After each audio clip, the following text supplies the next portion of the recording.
I think we all want to be better. We want the world that we're living in to be better as well. And so we go down this path of trying to figure out how to make that happen. We look at self-help books, we take courses, we do all these sorts of things to make ourselves better.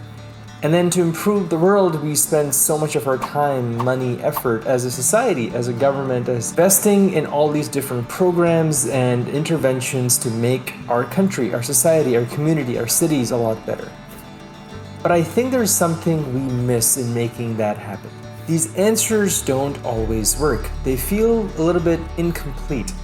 From my perspective, they've always felt very piecemeal, like we're taking just a very small piece of the puzzle, trying to fix that, and ignoring the fact that it's linked quite deeply with the entire universe of who we are.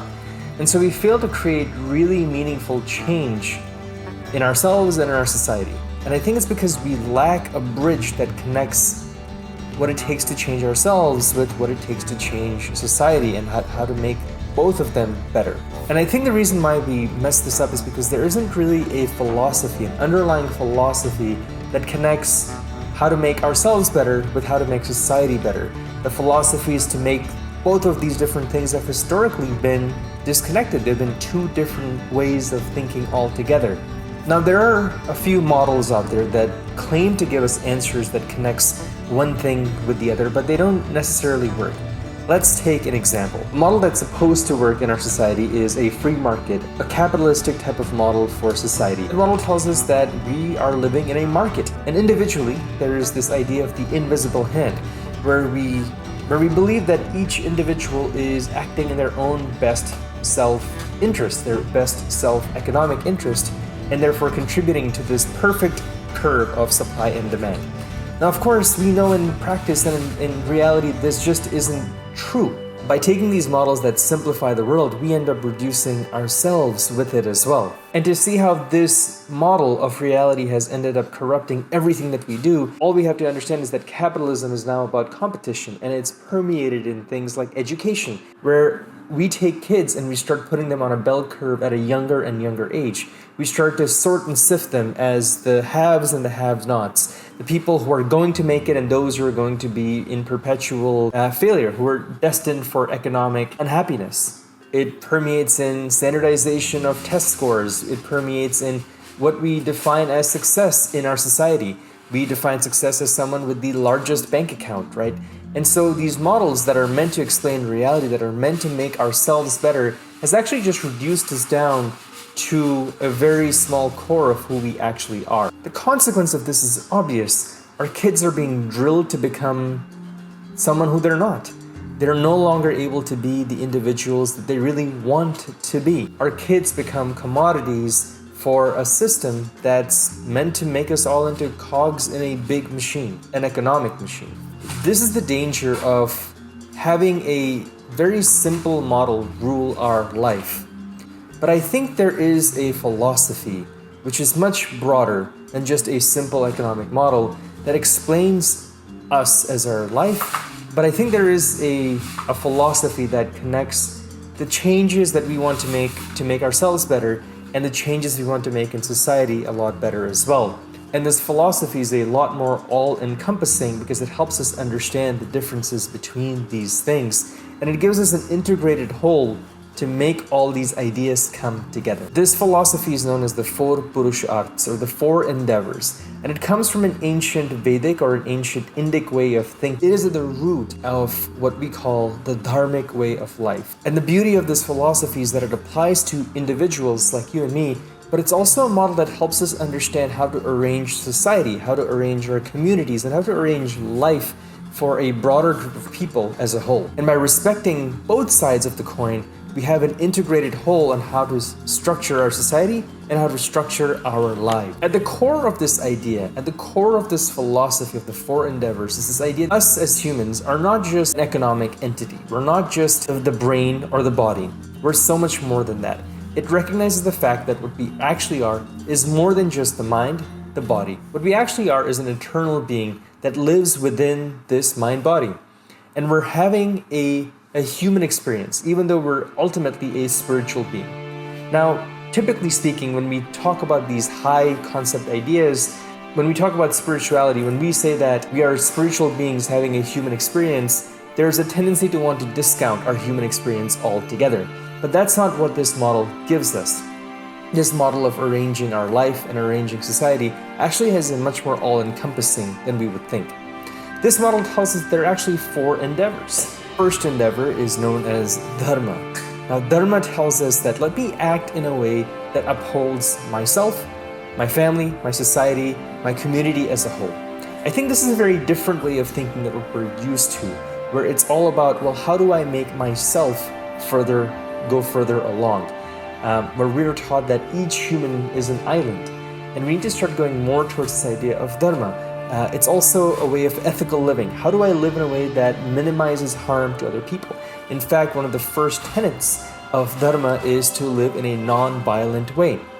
How do I commit the least amount of violence possible in living out my life through my thoughts, my words, my deeds? This is at the foundation of everything else that we do in life. Well, what are the other endeavors that root out, that branch out from this base layer, this base endeavor of dharma? Well, that is artha. Now, artha is the accumulation of resources, the accumulation of capital, of finances, of money. This is a valid endeavor to have in life, even though we're ultimately spiritual beings. And the ancient Vedic thinkers actually believed that people should go down this path of accumulating capital, accumulating resources, as long as it's done in a way that is dharmic. Dharmic meaning ethical, righteous, in a way that upholds everyone at the same time. Next, we have kama. Kama means desire. A desire to start a family, a desire to go out and enjoy in this world, a desire to go out and have those vacations and enjoy good food and all those sorts of things, as long as it's done in a dharmic way, in a way that doesn't harm other beings, in a way that it's non-violent, in a way that actually is not about overindulgence. Whether it be accumulating resources or experiencing worldly pleasure, it's about doing it in a way that embraces enough. This 4-endeavor way of looking, the dharmic way of approaching both artha, accumulating money, and kama, which is to experience our material desires, is to do it with a sense of enough, because ultimately what we actually are is a spiritual being. And this brings us to the 4th endeavor of life, which is moksha. It tells us that the ultimate purpose of human life is to experience a spiritual enlightenment, is to ultimately transcend this idea that we are the body and the mind. And when we understand life from these 4 endeavors, everything becomes a lot simpler, it becomes a lot easier, because we're able to take the accumulation of resources, the accumulation of money, with a grain of salt. We know that it's not the central purpose of life, unlike our current model, which tells us that the central purpose of life is to accumulate as much money as possible. That's certainly the grand narrative that's taught to us from a young age. We go into our education system to be on a bell curve, to get into the best colleges, to get the best jobs, to start the biggest businesses, and to make a lot of money very, very quickly. That's what the current model tells us. It tells us to pursue hedonism, which is the unbridled pursuit of pleasure. Now, what if there was a much more evened out way of doing it? Now, these ideas in and of themselves, of these 4 endeavors, you might have heard bits and pieces of them from different philosophies, but what's beautiful about this Vedic way of thinking is that it brings them all together. It tells us that we don't need to pursue just money. We don't need to pursue just a hedonistic lifestyle. We don't need to pursue just this self-righteous way of life. We don't need to pursue just our spiritual enlightenment. These all ideas come together in an integrated whole, and we're meant to arrange our life in this way. That's obviously the individual way of looking at it. What about what this means for society? Well, if these 4 priorities are at the core and the basis of what it means to run our lives, what does it mean to run society? Let's just take a look at a very simple microcosm, the idea of what this would do for education. Right now, education is all about putting kids on a bell curve, making sure they're trained for the right jobs to become ultimately commodities. If we approach education from this dharmic way of looking at the world, if we approach education from this perspective of the 4 purusharthas, the 4 endeavors, education would become a means of developing a whole individual. We're actually something so much deeper. If we're not actually just the body, and if we're not just the mind, we're actually an individual spiritual being. What does that mean for our education? Does that mean more religious instruction? Not necessarily, but I think it certainly helps us zoom out a lot more and make us question the tenets of what it means to run an education system. that tends to commodify our kids. What I love most about this model is that it teaches us balance, where it teaches us that one thing shouldn't overtake everything else in life, where the pursuit of money shouldn't overtake everything, the pursuit of spiritual enlightenment shouldn't take over everything in life, where we need to pursue all these different things, all these different endeavors in life in their own balanced way. And this idea of balance is at the core of what we need to evolve as ourselves and as a species and as a society. Anything in excess is destructive. And this model teaches us that we don't need that excess. We need to pursue our life and we need to grow as a society in balance. I think the core benefit of this is that it takes the equation away from making life about just the unbridled pursuit of success into pursuing peace and happiness instead. It's quite interesting that in our modern society, the goal of success is seen as a much higher pursuit than the goal of peace and happiness. And these four purusharths, these four endeavors, this Vedic way of looking, this dharmic way of looking teaches us that actually life is more about experiencing peace and joy as opposed to just success. Society right now is just about two things, arth and kam, which is the pursuit of economic growth and resources, and pleasure, vacations, big cars, big mansions, that sort of thing. If we truly embrace this way of looking at ourselves in the world, everything would change. We looked at what this does just for education.